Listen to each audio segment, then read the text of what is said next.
Welcome to TechCast by Raqmedia.com, your quick stop for the latest tech news, smart hacks, and cutting-edge updates. Stay informed, stay ahead. Let's dive in. Welcome back to the Raqmedia TechCast, your daily stop for all the latest in tech news and trends. Today we're doing a deep dive into something a little different, but still fascinating. We're going to be looking at the world of children's books. Okay. So you might be thinking, what does tech have to do with children's books? Right. Well, in our digital age, writing, illustrating, and even publishing have been completely revolutionized by technology. So while we explore the creative side of children's literature, we'll want to keep in mind the tech tools and the platforms that make all of this possible. What do you think? That's a great point.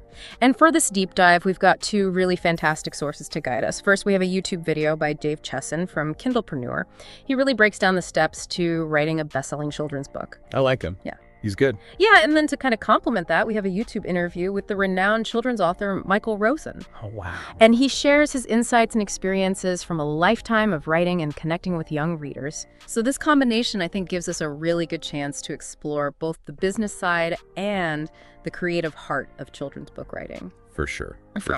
So let's start with Dave Chesson's advice. He really hammers home the importance of knowing your audience. He argues that even seemingly small details like sentence structure really need to be tailored to a specific age range. So it's not just about simplifying the vocabulary, it's about crafting the entire reading experience so that it resonates with that particular age group. It's about meeting those young readers, right, where they are developmentally respecting their cognitive abilities and their interests.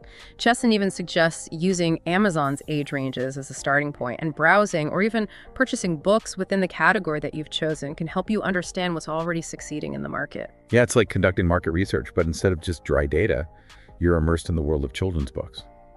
I love that. Now, Michael Rosen's approach is really fascinating because he doesn't talk about market research or demographics at all. Yeah. But his books so clearly resonate deeply with children. You know, it makes you wonder if there's almost like an instinctive understanding of childhood at play there. He draws a lot of inspiration from his own memories, and he even engages directly with children. He gets their feedback and taps into their worldview. So it's very interesting. Yeah, it's like he's almost having a conversation with his inner child. And through that, he's connecting with the inner child of his readers. That's a great way to put it.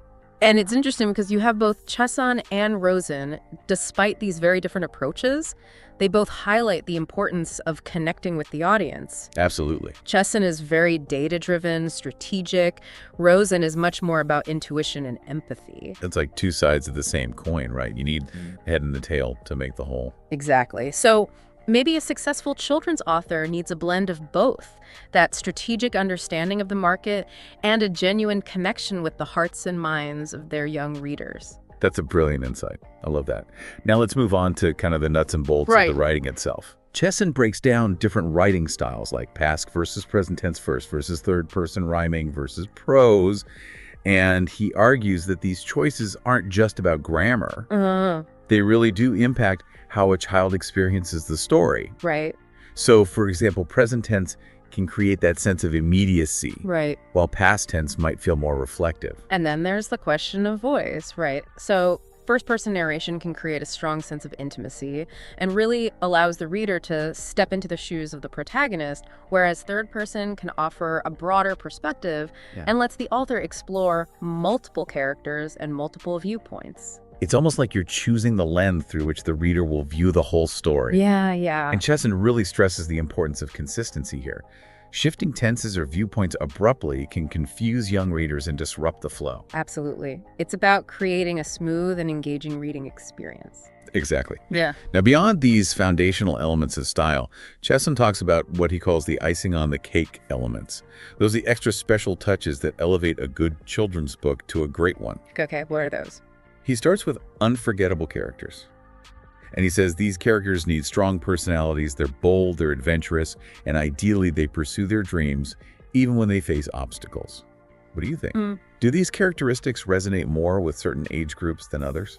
That's a really interesting question. I think The desire for adventure and having relatable characters is pretty universal, Right. but the way that those traits are presented may need to be adapted for different age groups. Okay. So, for example, a preschooler might connect more with a character that overcomes a fear of the dark, Uh-huh. whereas a preteen might be more inspired by a character that stands up to a bully or something like that. So it's about tapping into the specific challenges and aspirations that resonate with each stage of childhood. Precisely.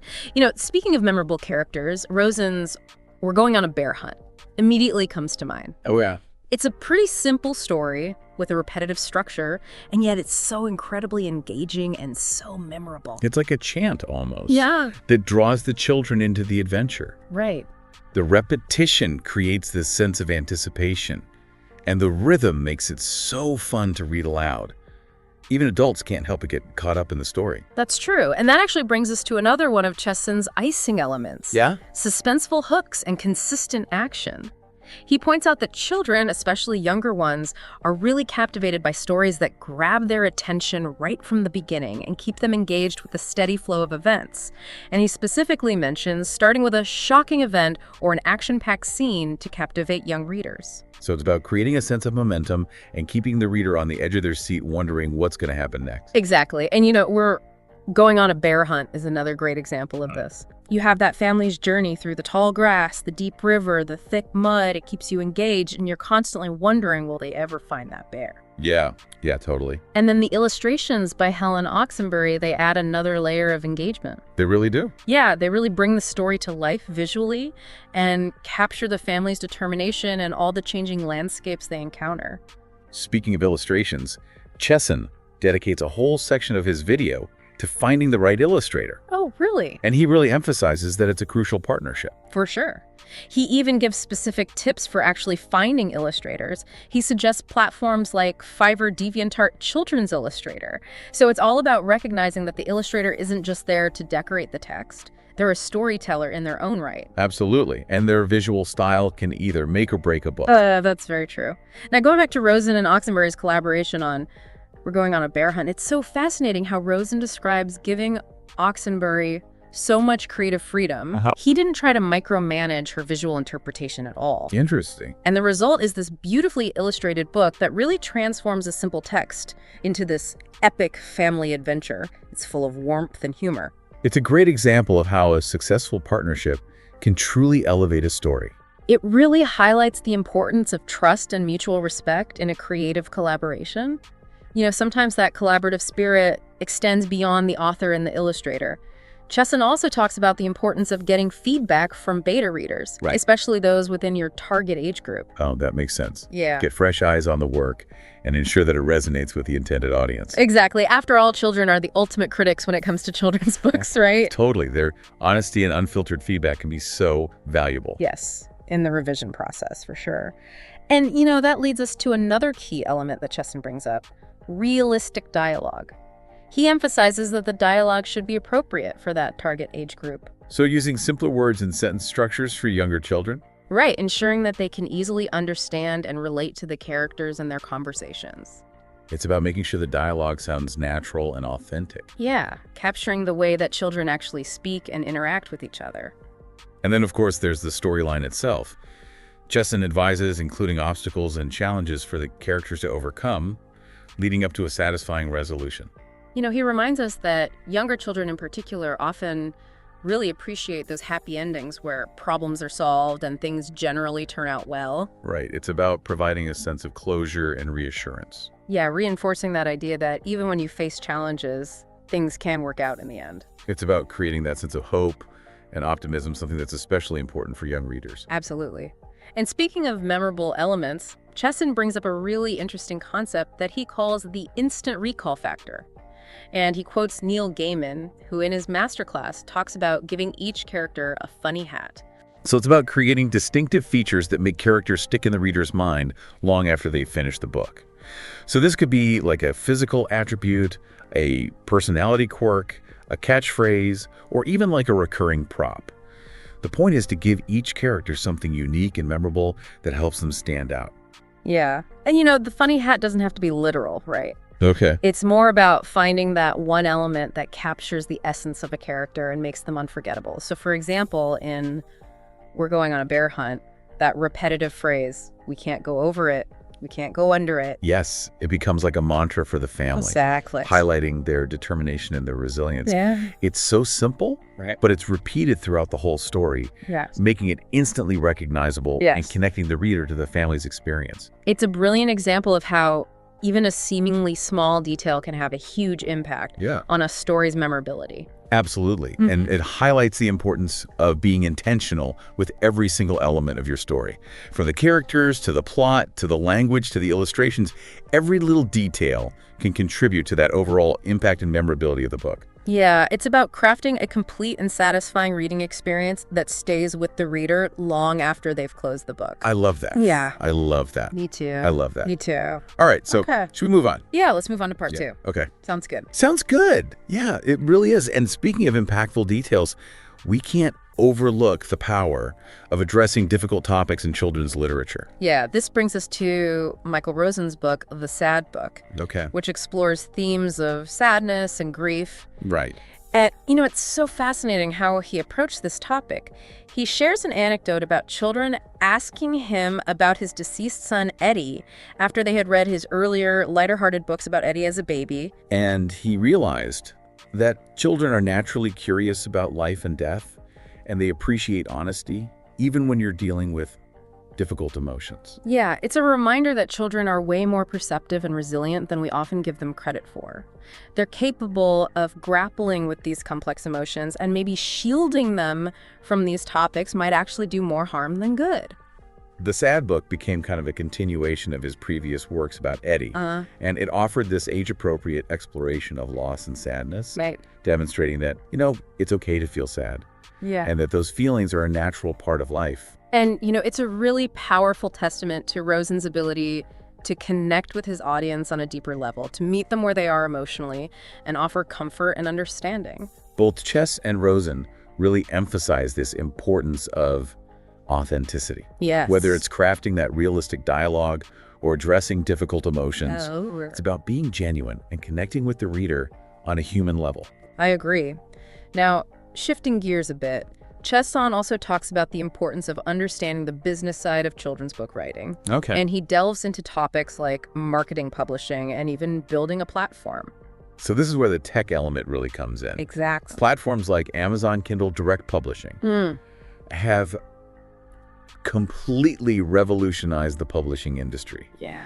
They've empowered authors to reach this global audience without the need for these traditional publishing houses. And then you have social media platforms like YouTube and Instagram, which offer authors these new ways to connect with readers and build a following. So it's about becoming an entrepreneur, not just a writer. Yes. Chesson even talks about using data analytics Oh, wow. to track book sales and identify trends. Interesting. So it's like having your finger on the pulse of the market, Uh-huh. allowing authors to make informed decisions about their writing and their publishing strategies. It's about combining that creative passion with business savvy, right? Yeah. Now, let's circle back to Michael Rosen for a moment. He talks about something that goes beyond just the technical aspects of writing and illustrating. Oh. He talks about the magic of storytelling. He describes writing as this kind of conversation, not just with the reader, Right. but with the words themselves. Yeah, that's a nice way to put it. Finding the right words to express an idea, an emotion, a story in a way that truly connects with the reader on a deeper level. Yeah. He also emphasizes the importance of rhythm and repetition, Okay. particularly when writing for younger audiences. And he uses "we're going on a bear hunt" as an example, highlighting how those repetitive phrases and the rhythmic language create a sense of anticipation and excitement that really keeps the kids hooked. It's like a call and response, Yeah. drawing the children into the story and making them active participants in the whole adventure. And that simplicity of the language allows children to really focus on the rhythm and the flow of the story. Right. And it creates this very immersive experience. And, it's not just about entertainment either. Right. Rosen believes that children's literature can also be a powerful tool for learning and growth. Absolutely.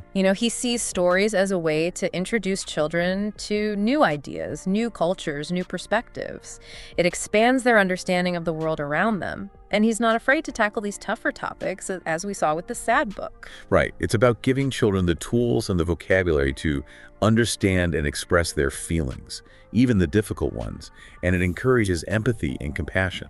And, he also emphasizes the importance of performance and interaction when bringing these stories to life, Right. advocating for reading aloud and engaging children in storytelling activities. He's such a master performer himself. Oh, he is. He uses his voice and his facial expressions, his body language, Right. to create a truly immersive experience for his audience. And he developed that signature style by observing children Wow. and how they respond to stories. Interesting. So it's really about creating that shared experience where children feel seen, heard, and understood. Yeah. Yeah, and that connection is really what makes children's literature so powerful. Absolutely. It's about more than just reading a book. It's about entering a world of imagination and wonder and possibility. I love that. Something that really struck me about Rosen's work was his ability to weave humor into his writing, Yeah. even when he's dealing with these more serious topics. Like in the Sad Book. Yeah. Where he describes feeling sad, but then imagines himself as like a tiny speck in this vast universe. Right. And that perspective shift kind of brings a touch of humor, Yeah. and it helps him cope with those difficult emotions. It's a brilliant way to reframe sadness and find a moment of lightness in the midst of these challenging emotions. Yeah, and it's not just about making people laugh either. Right. Rosen uses humor to really connect with his audience on a deeper level. It's about creating that sense of shared humanity, reminding us that we all experience this range of emotions. Right. And it's okay to find humor even in the midst of sadness or struggle. He also talks about how humor can be a really powerful tool for breaking down barriers and fostering understanding, Absolutely. especially when it comes to sensitive topics. And he's a master at using humor to do just that. Yeah. Tackling these complex issues like grief, loss, even social injustice in a way that is both thought-provoking and entertaining. He really makes you think deeply while also making you smile. Yeah, he does. It's a rare and valuable gift. It is. And it's not just about these big issues either. Yeah. Rosen finds humor in these everyday moments of childhood. He captures those moments so perfectly. Yes. Reminding us of the simple pleasures of childhood and the power of finding joy in the everyday. It's another testament to Rosen's deep understanding of his audience. Uh-huh. He knows what makes kids tick, Yeah. and he uses that knowledge to create these stories that are both entertaining and meaningful. He really is a master of his craft. Yes. And his work continues to inspire and delight generations of readers. Absolutely. Now let's switch gears a bit and talk about another key aspect of creating successful children's books, Okay. the title. The title. Chesson dedicates a whole section in his video to crafting a catchy and memorable title. And he emphasizes that children are often drawn to titles that are unique, funny, or easy to grasp. Right. He advises against using these overly artistic or complex titles that might go over the heads of young readers. He even suggests testing different titles with your target audience Oh, wow. to see which ones resonate the most. It's like conducting market research, but for your book title. That's a great idea. And it really aligns with his emphasis on knowing your audience and catering to their preferences. Right. He also offers some practical tips for brainstorming titles, including using keywords that are related to the book's theme characters or setting. Oh, okay. He even recommends using online title generators to spark ideas and explore different possibilities. So it's about being creative and strategic, finding a title that captures the essence of your story and grabs the reader's attention. Yeah, he reminds us that a good title should not only be catchy, but it should also accurately reflect the book's content and its tone. It's about creating a promise that the book delivers on, Exactly. setting the right expectations for the reader. It's about finding that sweet spot between intrigue and clarity. Now, once you've got that great title and that captivating story, it's time to start thinking about the editing process. And Chesson really emphasizes the importance of having a fresh pair of eyes review your work, even if you think it's perfect. Right, because it's easy to miss those errors when you've been working on a project for a long time. Right. And a good editor can catch those mistakes that you might have overlooked. He even recommends having multiple people read your book, Oh, wow. including those that are unfamiliar with your work, Yeah. to get a variety of perspectives. That's smart. And he suggests hiring a professional editor if you have the budget for it. Yeah, a professional editor can not only catch those errors, but they can offer really valuable feedback on your writing style, the story structure, character development. Right. They can help you ensure that your book meets the industry standards for grammar, punctuation, and formatting. And they can provide that really objective perspective, Yes. helping you see your work with fresh eyes and identify areas for improvement. Chesson reminds us that editing is an ongoing process. Yeah. And even after you've hired a professional editor, it's still really important to carefully review your final manuscript before you submit it for publication. It's about taking ownership of your work. Yes. And making sure that you're proud of that final product. Absolutely. So that brings us to another important decision. Okay, what's that? The book's orientation. Oh, right. Before you can even start thinking about illustrations, Uh-huh. you need to decide if you want a vertical, Okay. horizontal, or square book. And Chesson explains that each orientation has its advantages and its disadvantages, and the best choice really depends on the type of story you're telling and your target age range. He points out that vertical orientation is often used for character-driven stories. While horizontal is better for illustrating a journey or a sequence of events. That makes sense. And then square books are typically used for board books or instructional books. It's all about choosing the format that best complements your story and enhances that reader's experience. Exactly. Now, going back to the book design, Okay. Chesson also recommends creating a book dummy or a storyboard. To help visualize how the story will flow on the page. Yeah, like creating a blueprint for your book, Right. showing the layout of each page and the placement of text and illustrations. So a book dummy can be a valuable tool for planning the book's design and ensuring that the story is visually engaging. It's also really helpful for communicating your vision to the illustrator. So it's like creating the shared visual language, Yeah, ensuring that the author and the illustrator are on the same page, so to speak. exactly. And speaking of illustrators, that's another crucial decision that Chesson addresses in his video. He stresses the importance of choosing an illustrator whose style really aligns with your book's tone and target audience. So he recommends looking at the illustrators' portfolios to get a sense of their style and experience, and suggests reaching out to multiple illustrators to get quotes and compare their approaches. It's like finding that perfect artistic partner Yes. for your story. He also emphasizes clearly communicating your vision to the illustrator, Mhm. providing those detailed descriptions of your characters, your settings, and your key scenes. It's about establishing a strong partnership and working collaboratively to create those illustrations that enhance and elevate the story. And it's about finding an illustrator who is not only talented, but also passionate about your project. Someone who will bring their own creativity and enthusiasm to the table. Yeah, it really is. When you have that great story and that talented illustrator working together, the results can be truly magical.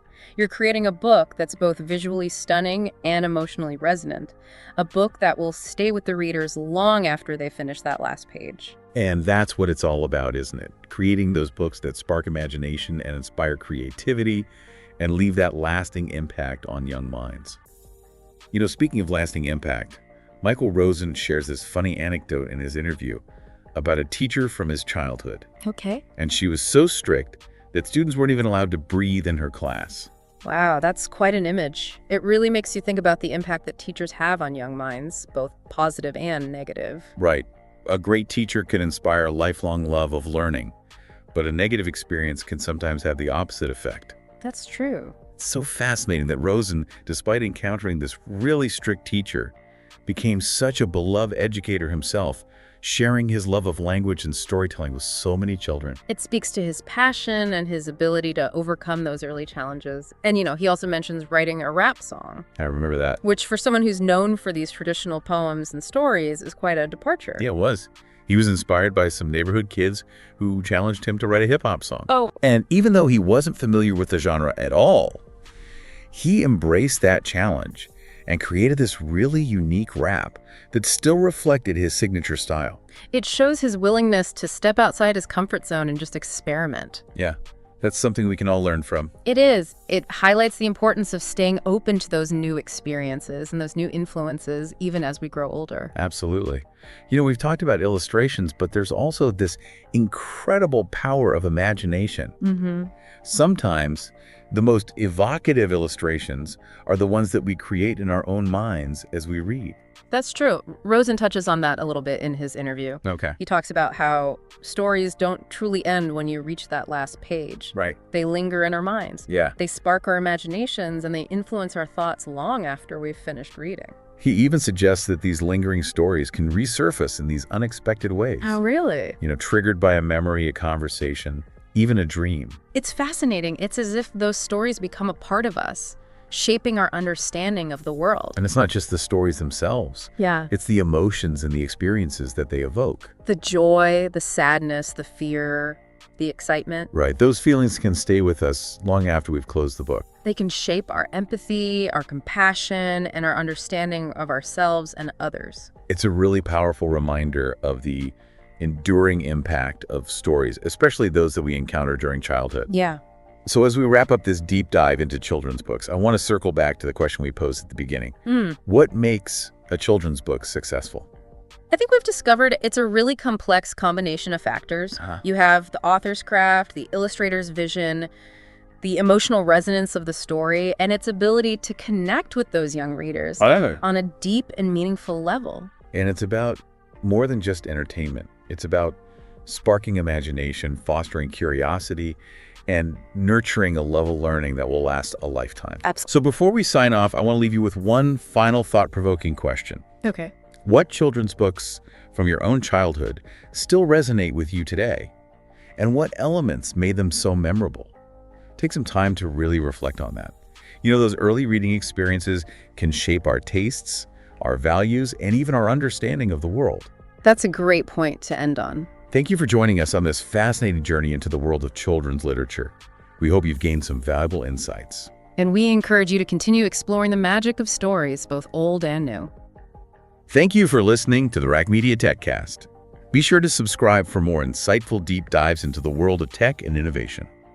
And a huge thank you to our amazing scriptwriter, Izzadeen Yahawi, for his incredible work on this episode.